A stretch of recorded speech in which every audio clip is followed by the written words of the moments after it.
Hi viewers, welcome to my channel Rakul stories. நம்ம இன்றைக்கி இந்த வீடியோவில் எந்த படத்தை பற்றின ரிவ்யூ பார்க்க போகிறோம் அப்படின்னா, நம்ம அமிதாப் பச்சன், தீபிகா படுகோன், உலகநாயகன் கமல்ஹாசன் அப்படின்னு சொல்லிட்டு பல பேர் நடித்து வெளிவந்திருக்கிற படம் தான் கல்கி 2898 AD அப்படிங்கிற படம். இந்த படம் இப்போ தியேட்டர்ஸில் வெற்றிகரம் ஓடிட்டுருக்கு. ஸோ இந்த படத்தை பற்றின ஒரு ஷார்ட் ரிவ்யூ தாங்க பார்க்க போகிறோம். வாங்க வீடியோக்குள்ளே போகலாம். இந்த படத்தோட ஒன்லைன் ஸ்டோரி என்னென்னு பார்த்தீங்க அப்படின்னா, இந்த படத்தோட ஓப்பனிங்லேயே மகாபாரத போரை காமிக்கிறாங்க. அந்த போரில் பார்த்திங்க அப்படின்னா, துரோணாச்சாரியோட பையனான அஸ்வத்தாமன் ஒரு மிகப்பெரிய ஒரு விஷயத்தை பண்ணுறாரு. என்ன அப்படின்னா, ஒரு மந்திர அம்பை வந்து ஏவுறாரு. வீசின உடனே பார்த்திங்க அப்படின்னா, அரண்மனையில் இருக்கக்கூடிய ராணிக்கு வந்து ஒரு தகவல் வந்து தெரிவிக்கப்படுது. என்ன அப்படின்னு பார்த்திங்க அப்படின்னா, அபிமன்யும் போரில் இறந்து போயிட்டார். நம்ம பரம்பரையோட கடைசி வாரிசை நீங்கள் வந்து உங்கள் வயிற்றில் வச்சுருக்கீங்க. உங்கள் வயிற்றில் இருக்கிறதா நம்ம வம்சத்தோட கடைசி வாரிசு அப்படின்னு சொல்லிட்டு தெரிய வருது. அதனால் எப்படியாச்சும் அதை வந்து பத்திரமா பார்த்துட்டு அந்த குழந்தைய வந்து பிறக்க வைக்கணும் அப்படின்னு சொல்லி இங்கெல்லாம் பேசிக்கிட்டு இருப்பாங்க.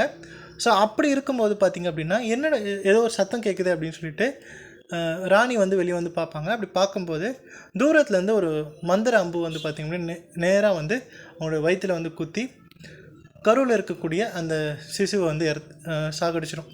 அந்த குழந்தைய வந்து சாகடிச்சதுக்கப்புறம் அங்கே போர்க்களத்தில் பார்த்திங்க அப்படின்னா, அஸ்வத்தாமன் எதிர்க்க பார்த்திங்க அப்படின்னா கிருஷ்ணர் வந்து வருவார்.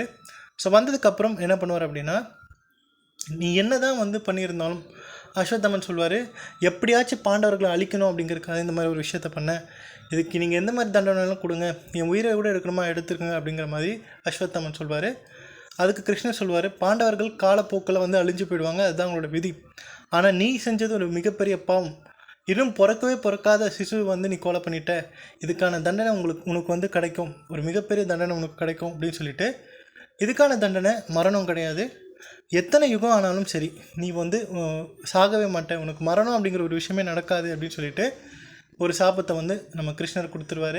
ஸோ கொடுத்ததுக்கப்புறம் நம்ம அஸ்வத்தாமன் பயந்து போய் என்னென்னு கேட்பார் அப்படின்னா, நான் வந்து பாண்டவர்களை அழிக்கணும் அப்படிங்கிறதுக்காக இந்த மாதிரி விஷயம் பண்ணேன், தயவு செஞ்சு எனக்கு இதுக்கான ஒரு பரிகாரத்தை சொல்லுங்கள் அப்படின்ற மாதிரி கிருஷ்ணர்கிட்ட கேட்டதுக்கப்புறம் அவர் கொஞ்சம் சமாதானமாகி என்ன சொல்வார் அப்படின்னா, இந்த மகாபாரதம் காலம் முடிஞ்சு கலியுக காலம், அதாவது கல்கி காலம் வந்து அவதரிக்கும்.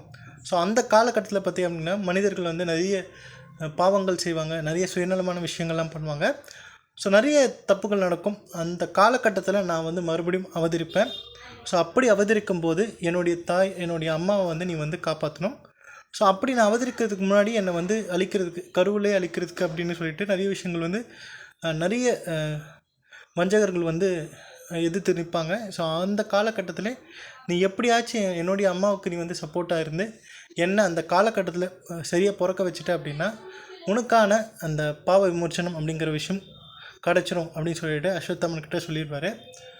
சொன்னதுக்கப்புறம் பல யுகங்கள் பல வருஷங்கள் கடந்துடும், பல ஆயிரம் வருஷங்கள் கடந்து உலகப்போர், முதலாம் உலகப்போர், 2ஆம் உலகப்போர் அப்படின்னு சொல்லி பல உலகப்போர்களை வந்து அஸ்வத்தாமன் பார்த்துருவார். இருந்தாலுமே அவர் வந்து சாக மாட்டார். ஸோ இந்த எத்தனை போர்லையும் பார்த்திங்க அப்படின்னா அவருக்கு எதுவுமே ஆகாது. ஸோ அதுக்கப்புறம் என்ன ஆச்சு அப்படிங்கிறது தான் இந்த படத்தோட மீதி கதை. அதாவது என்னை பொறுத்த வரைக்கும் பார்த்திங்க அப்படின்னா, இந்த படம் பார்க்கும்போது இந்த படம் நம்ம இந்தியன் ஃபிலிமா அப்படிங்கிற மாதிரி எனக்கு தோணுச்சு. ஏன்னா அந்தளவுக்கு சூப்பராக பண்ணியிருக்காங்க, டெக்னிக்கலாக சூப்பராக பண்ணியிருக்காங்க. அந்த விஎஃப்எக்ஸாக இருக்கட்டும், கிராஃபிக்ஸாக இருக்கட்டும் சூப்பராக பண்ணியிருக்காங்க. ஆர்டிஸ்ட்டை பற்றி சொல்ல வேணாம், எல்லாருமே சூப்பரான ஒரு மிகப்பெரிய ஒரு கிரேட் ஆர்டிஸ்ட் அப்படின்னே சொல்லலாம். அது நம்ம அமிதாப் பச்சனாக இருக்கட்டும், நம்ம உலகநாயகன் கமல், தீபிகா படுகோன், பிரபாஸாக இருக்கட்டும், எல்லாருமே அவங்களுக்கு கொடுக்கப்பட்டிருக்கிற அந்தந்த கேரக்டர் சூப்பராக பெர்ஃபார்ம் பண்ணியிருக்காங்க, செம்மையாக நடிச்சிருக்காங்க. ஸோ எனக்கு என்ன தோணுச்சு அப்படின்னா, இந்த படத்தோட ஒரு மைனஸ் பாயிண்ட்டாக என்ன எப்படி இருந்துச்சு அப்படின்னா, ஃபர்ஸ்ட் ஆஃப் முழுக்க கொஞ்சம் அப்படியே இழுக்கும். செகண்ட் ஆஃப் டேக் ஆஃப் பாருங்கள், வேறு லெவலில் இருக்கும். ஸோ அந்த கிராஃபிக்ஸ்லாம் செம்மையாக பண்ணியிருக்காங்க. முழுக்க இந்த படத்தை பார்க்கும்போது நம்ம இந்தியன் ஃபிலிமாக இது இல்லைனா ஒரு ஹாலிவுட் படமாக பார்க்குறோமா அப்படிங்கிற மாதிரி கண்டிப்பாக ஒரு ஃபீலை கொடுக்கக்கூடிய அந்த படம் தான் இந்த படம். ஸோ கண்டிப்பாக இந்த படத்தை போய் தியேட்டரில் பாருங்கள். பார்த்துட்டு உங்களோட ஃபீட்பேக் என்ன அப்படிங்கிறது கமெண்ட்ல பண்ணுங்கள். ஸோ இந்த வீடியோ பிடிச்சிருந்தால் லைக் பண்ணுங்கள், ஷேர் பண்ணுங்கள். மறக்காமல் என்னுடைய ராக்குல் ஸ்டோரிஸ் அப்படிங்கிற என்னோடய யூடியூப் சேனல் சப்ஸ்கிரைப் பண்ணிடுங்க. தேங்க்யூ.